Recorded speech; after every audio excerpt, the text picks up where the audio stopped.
ప్రియమైన విద్యార్థులారా, నమస్కారం. ఈరోజు మనం చదువుతున్న పాఠం మేడం రైడ్స్ ద బస్.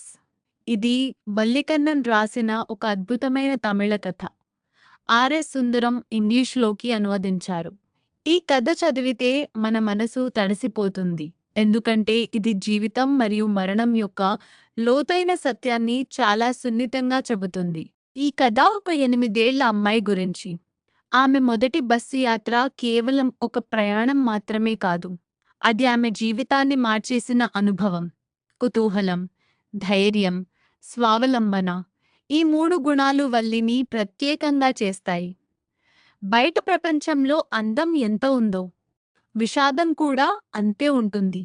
ఇదే ఈ కథ మనకు నేర్పే గొప్ప పాఠం. ముందుగా మన కథానాయిక వల్లి గురించి తెలుసుకుందాం.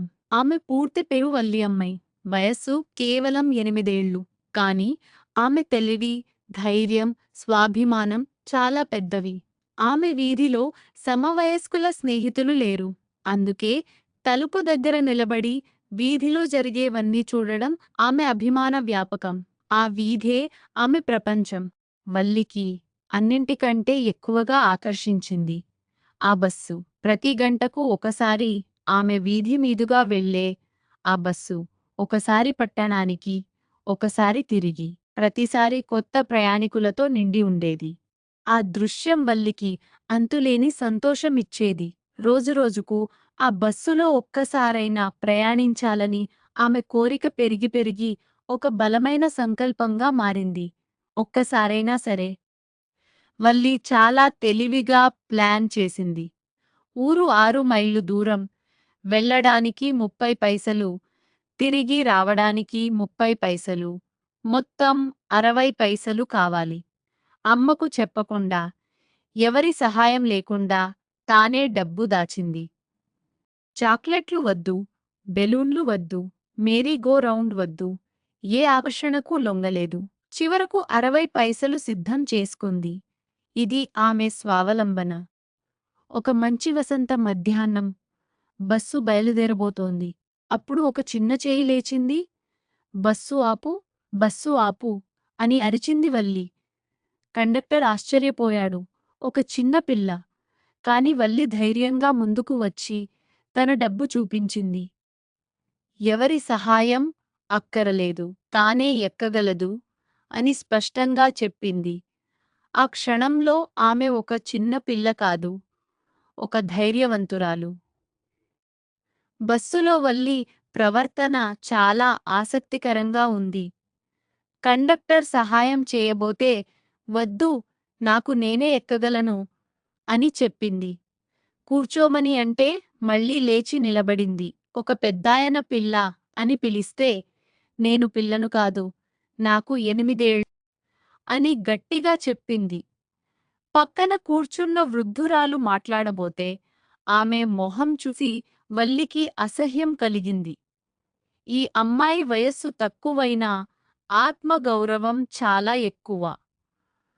బస్సు లోపల అద్భుతంగా ఉంది. తెల్లగా మెరిసే బస్సుకు ఆకుపచ్చ చారలు, లోపల వెండిలాంటి బార్లు, చల్లని కుర్చీలు, అందమైన గడియారం. కిటికీ బయట చూస్తే ఒకవైపు కాలువ, కొబ్బరి చెట్లు, పచ్చని పొలాలు, దూరాన కొండలు, మరొక వైపు కందకం, అటు దాటి దూరం వరకు పచ్చని పొలాలు, చివరిగా కంటికి కనిపించే వరకు పచ్చగా, పచ్చగా, పచ్చగా, పచ్చగా. వల్లి మనసు ఆనందంతో నిండిపోయింది. ఇప్పుడు కథలో హాస్యం వచ్చింది. ఒక యువ ఆవు రోడ్డు మధ్యలో పరిగెట్టింది. అది బస్సుందే. Driver horn మోగించాడు. ఆవు మరింత భయపడింది. మళ్ళీ హారన్, మళ్ళీ భయం. మళ్ళీ పరిగెత్తింది. బస్సు ముందే. హారన్ మోగించిన కొద్దీ ఆవు వేగంగా పరిగెట్టింది. వల్లి కడుపు చెక్కలయ్యేలా నవ్వింది. కళ్ళలో నీళ్లు వచ్చే వరకు నవ్వింది. జీవితంలో ఇలాంటి అమాయకమైన సంతోషం చాలా అరుదు. ఇప్పుడు కథలో మలుపు వచ్చింది. చాలా విషాదకరమైన మలుపు. తిరిగి వస్తున్నప్పుడు మళ్ళీ రోడ్డు పక్కన ఒక దృశ్యం చూసింది. అదే ఆవు చనిపోయి పడి ఉంది. ఒక వేగంగా వెళ్లే వాహనం ఢీకొట్టింది. కాళ్ళు చాచుకుని పడి ఉంది. నిర్జీవమైన కళ్ళు, నెత్తురు. కొద్దిసేపు ముందు ఆమెను నవ్వించిన అదే ప్రాణి ఇప్పుడు ఇలా ఉంది. వల్లికి చాలా బాధ కలిగింది. ఆ జ్ఞాపకం ఆమె మనసును వదలలేదు. ఆమె కిటికీ వైపు చూడడం మానేసింది. వల్లి ఇంటికి తిరిగొచ్చింది. కండక్టర్కు చెప్పింది, మళ్ళీ కలుద్దాం సార్. అమ్మ మేలుకుని మేనత్తతో మాట్లాడుతోంది. మేనత్త అడిగింది, ఎక్కడికి వెళ్ళావు? వల్లి నవ్వుకుంది. అమ్మ అన్నది, మన చుట్టూ ఉన్న విషయాలు మనకు అన్నీ తెలీవు. వల్లి లోపల మళ్ళీ నవ్వుకుంది. ఎందుకంటే ఆమె ఇప్పుడు చాలా నేర్చుకుంది.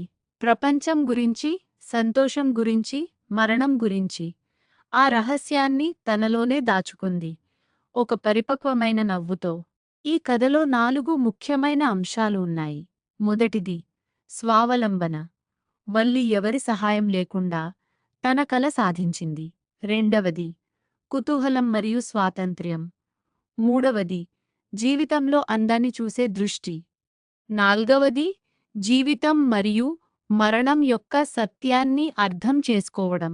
ఒక 8 ఏళ్ల అమ్మాయి ఒక బస్సు యాత్రలో ఇన్ని విషయాలు నేర్చుకుంది. ఇదే ఈ కథ యొక్క అందం. ఇప్పుడు కొన్ని ముఖ్యమైన పదాలు నేర్చుకుందాం. విస్ట్ఫుల్లీ అంటే తీవ్రంగా కోరుకుంటూ చూడడం. హార్టిలీ అంటే గర్వంగా, అహంకారంగా మాట్లాడడం. రిపల్సివ్ అంటే చూడటానికి అసహ్యంగా అనిపించే. థ్రిఫ్టీలీ అంటే చాలా జాగ్రత్తగా డబ్బు ఖర్చు చేయడం. హాంటెడ్ అంటే ఏదో మనసులో పదే పదే తిరిగొచ్చే జ్ఞాపకం. ఈ పదాలు పరీక్షలో తప్పకుండా వస్తాయి. జాగ్రత్తగా గుర్తుపెట్టుకోండి. పరీక్షలో తప్పకుండా అడిగే 4 ప్రశ్నలు. మొదటిది, వల్లి కోరిక ఏమిటి? సమాధానం, ఊరి నుండి పట్టణానికి వెళ్ళే బస్సులో ఒక్కసారైనా ప్రయాణించడం. రెండవది, ఆమె డబ్బు ఎలా దాచింది?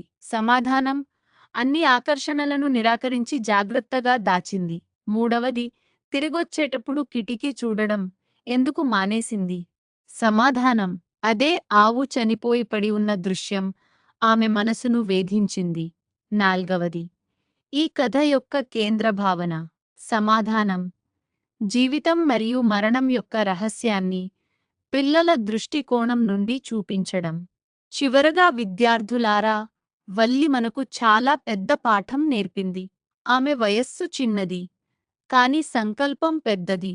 ఒంటరిగా పట్టణం వెళ్ళింది. అందాన్ని చూసింది, సంతోషపడింది, విషాదాన్ని అర్థం చేసుకుంది, ఇంటికి తిరిగొచ్చింది.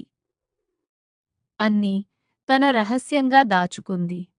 మీరు వల్లిలాగా కుతూహలంతో, ధైర్యంతో, స్వావలంబనతో జీవితాన్ని ఎదుర్కోండి. థాంక్యూ.